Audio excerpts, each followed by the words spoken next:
How y'all doing? So this is my second video, and my first video was entitled My First Night in Prison, and it was about my first night in prison on a transfer facility en route to my actual prison of assignment.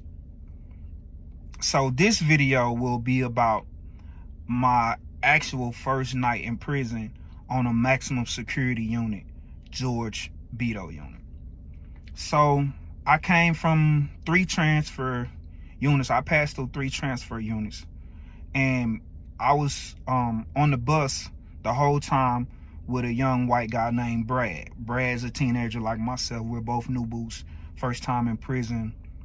And Brad had a lot of questions. I could tell that Brad was very apprehensive, myself included, and I could kind of see a little fear in Brad's eyes and stuff. So I would always talk to Brad, and a couple times we would cuff together on the bus and try to calm him down and just tell him, it is what it is. We got to get ready for what we're about to face. So when we make it to George Beto unit early in the morning, and when you make it to your unit of assignment, you have to go through classifications.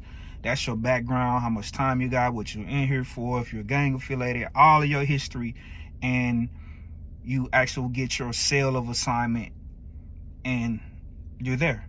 So once the classification process was up, we got our housing assignment, and me and Brad discovered that we were actually cellmates.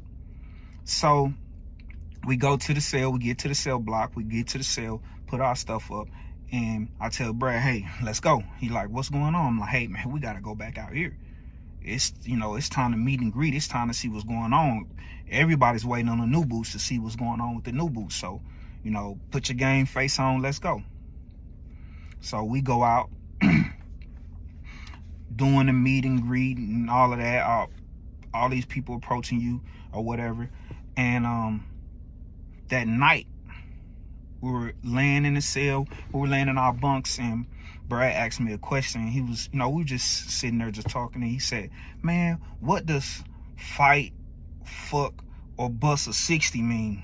I say, what you mean, what it mean? He said, man, this dude, big dude, said to me, man, what you gonna do? You gonna fight, fuck, or bust a 60? And I immediately jumped up. I say, what? I cut the light on. I say, man, get up. And he like, what? I'm like, hey, dude. He said, are you gonna fight, fuck, or bust a 60? And what? You didn't punch him you didn't? And Brad, I'm like, oh my God, Brad. This is serious, dude. Now I see Brad, he's turning red. He see the panic on his face, and I'm telling him, like, this is serious, dude. The dude asks you, are you gonna fight, fuck, or bust a 60? Now, let me break this down to you guys in the prison language, penitentiary lingo. Of course, you guys know what fight mean. Of course, you know what fuck mean.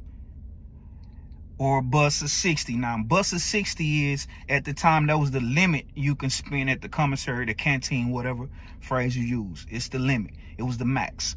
So, as new boots, predators will approach the so-called prey and will present that to them. What you gonna do? You gonna fight?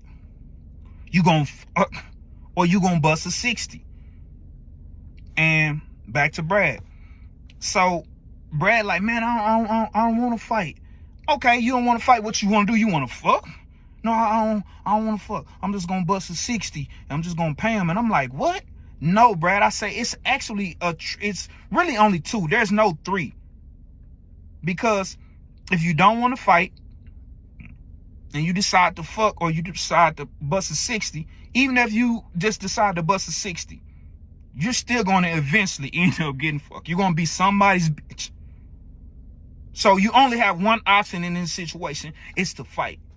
And if somebody ever approach you with that, that's the bail.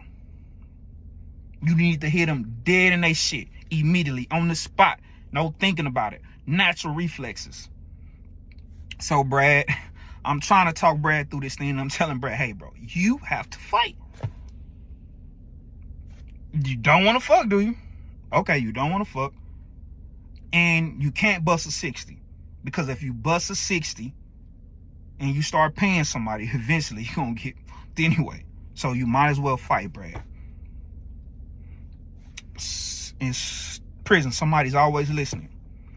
And I hear this voice. And later on, I come to know this guy real good. His name was G-Style, older guy, had been in prison 1,000,000 years. Stone cold predator.